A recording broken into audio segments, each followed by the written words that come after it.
Hey guys, long time no hear or see, right? I I hear some noise over there. I got off of YouTube for about over a month and I took some of my sorry, there's a hair on me. I took some of my videos down because YouTube and I were not having a very good relationship. I am sure some of you guys know what I mean, especially people that make videos for a while and they seemingly start to do well, and then as soon as they say something that rocks the boat a little bit, all their views are taken from them. That was me. I prayed a long time about it because I actually genuinely like making videos, but at the same time, I don't want to feel like a battered wife on social media or anywhere else. I am not that type of woman. But basically, I just came out here to say, just for a few minutes, I'm going to get into the other part of my video, which is the the Erika Kirk interview with, what was her name? What was that woman's name? I don't know these people on Fox News. They're not my bunch of people. Harris Faulkner on Outnumbered. I want to just talk about that for just a quick minute, but I'm probably going to get off camera because it's freezing out here and inside is very loud with my family. But I wanted to say hi to you guys in person, and I wanted to say I probably won't be making that many videos from now on because I just don't like the relationship. Um,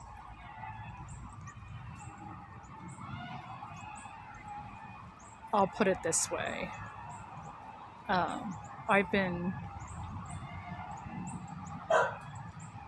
I've been getting pretty much sabotaged for a long time. Um, in particular over certain people that we're not allowed to talk about, whether that's a particular politician or a billionaire or a group of people. I'm not the person that just gets thrown around like a dirty washcloth, um, just so some weak person can have control. Um, so I took the videos down for a while and I prayed about it.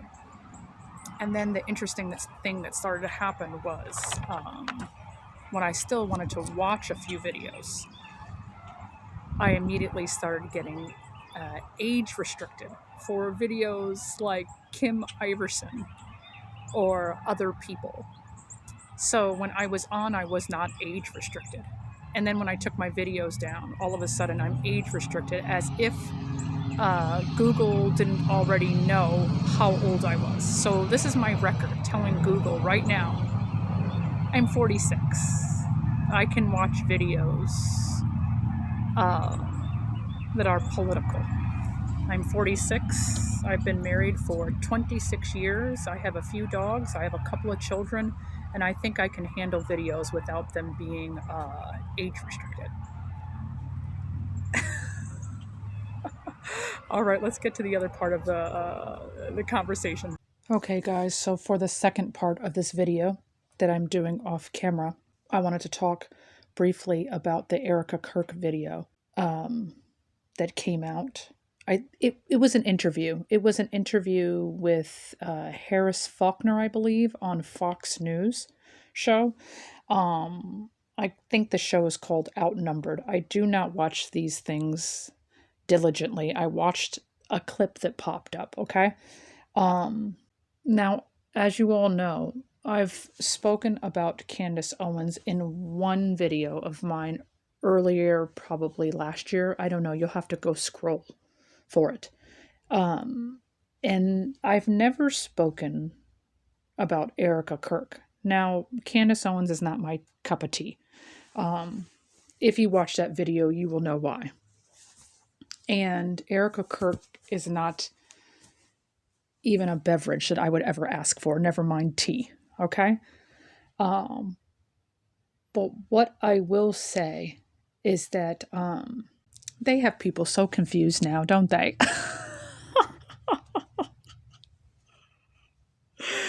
uh, I just don't think that people should be that confused. I mean, and I don't think that people should act like they should ever be confused about the unspoken. You know, just because you can't speak about something doesn't mean that you should be confused by it. Um, it's really interesting. On the interview, uh, Erika Kirk was saying that she just wanted one thing. She wanted one thing for herself and one thing for her uh, children, her babies, she said. And that was to basically allow her to act as Nehemiah would in Nehemiah 6 of the Old Testament. She was prodded along by the host who opened the conversation with uh, the conspiracy theories being disturbing. And that's what prompted the conversation for Erika to then in turn say, yes, I just want one thing right now, which is to be able to build as Nehemiah would have built. In a sense, that's what she was saying. And she was also saying that that's what she used the pronoun our, that this would be for our Charlie. Then she switched to the pronoun my. I found all this very interesting, which I haven't seen a lot of clips of people saying, even when I read a couple of articles, Fox News articles, basically regurgitating the video. They did not use the biblical scripture. They did not reference what she referenced, which was Nehemiah 6. And I say all this to say that she could have grabbed any scripture she wanted out of this Bible to use as an analogy for herself, which in the Bible, Nehemiah was a cupbearer for I think the king of Persia. And you can correct any of these things if you want that I'm saying. I'm no expert. And the cupbearer has the role to protect the king. And Nehemiah went to the king and said, I really want to go fix the wall, rebuild the wall for my people. And he was given permission to do so. That's the context of the leading up to the scripture that Erika Kirk quoted. He wanted to go build the wall. Before he went to go build the wall, though, he confessed the sins of his people, and then he was granted permission to go. And as he started building the wall, there were different people, different officials that heard about this, and they did not want this to continue. And Nehemiah is describing all the obstacles he faced to finish the wall, put the gates up. This goes on for a few chapters. And in chapter 4, Nehemiah 4, he talks about the opposition to the rebuilding. When they heard that we were trying to build the wall, they became angry. They ridiculed the Jews, and in the presence of his associates and the army of Samaria, they said, "What are those feeble Jews doing? Will they restore their wall? Hear us, O Lord our God, for we are despised. Turn their insults back on their own heads. Give them over as plunder in a land of captivity. Do not cover up the guilt or blot out their sins from your sight, for they have thrown insults in the faces of the builders." Now, this is not what Erika Kirk was quoting. She was quoting 6, which is titled Further Opposition to the Rebuilding. What I just read to you was the beginnings of the opposition to the rebuilding. And then what she was reading from, or what she was inferring, was that Candace Owen was the opposition and she was Nehemiah, the builder. What is interesting, though, it's that she never really says what she's building. We can maybe conclude that she was talking about building Charlie Kirk's legacy. But then, in order for us to say that, we would have to say that his legacy was ruined, which it was not. It would be, she's saying that she's Nehemiah and she needs to rebuild the wall because it was ruined when the Hebrews were exiled. And that's how she's setting this story up as. And I just found it really funny. And funny that nobody else brings up. I find it very interesting that nobody brings up. She could have used any text in the Bible that she wanted to. But for some reason she chose this text. There are many texts in the Bible that talk about things and grief and the stuff that she went through, such as Job. But she chose the angle to deal with her that deals with opposition. I found that to be very manipulative. Now, one might say, well, she is entitled to be manipulative because she has to be defensive, which is what she's saying. She was saying that she has to defend, basically, the attacks that she's getting from conspiracy theorists. She did not name Candace Owens, but that's who she was alluding to. People who are just out there just trying to get money from her husband's name, while failing to mention that she is supporting and is now the CEO of a company that has collected far more money off of her husband's name.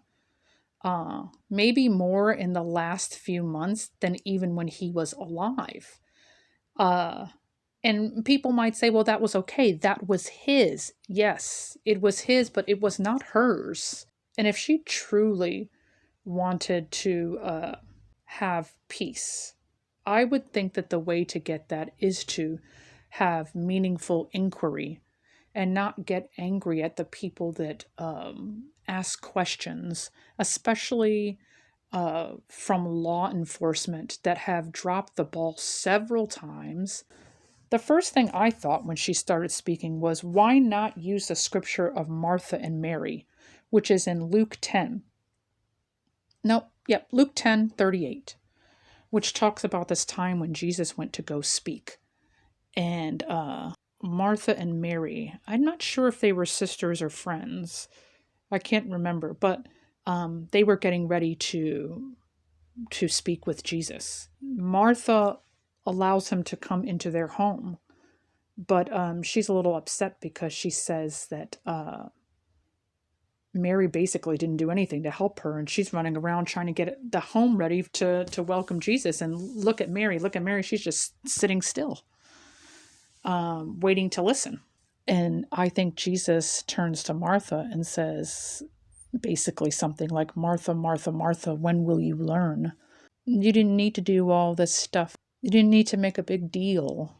You didn't need to do all this plotting and planning, and all you needed to do was to listen. And he corrected her, because that's exactly what she was not doing. She was doing way too much, and he told her to stop. Now, I'm sure there are people out there that think both women are doing way too much. And only one woman is justified in saying what she wants and doing what she wants simply because she is the wife. But that's a matter of how we feel about hierarchy and how it relates to friendships outside of our spousal relationships. I guess the gist is that your friendships come second to your relationship that you have with your spouse. And many people believe that That's as it should be. The problem with this case is that the spouse in this case looks like she is merely the friend, and the friend looks more like she's inquiring as if she was the spouse. But as Jesus said to Martha and Mary, you are worried and upset about many things, but only one thing is needed. If they both understood what the one thing is and got away from all the other things that are just, let's be real, stupid. Putting on a show for people, chasing after money, being over the top, just all the things that we see. If they'd stop doing that, they would know what the one thing was that was the most important.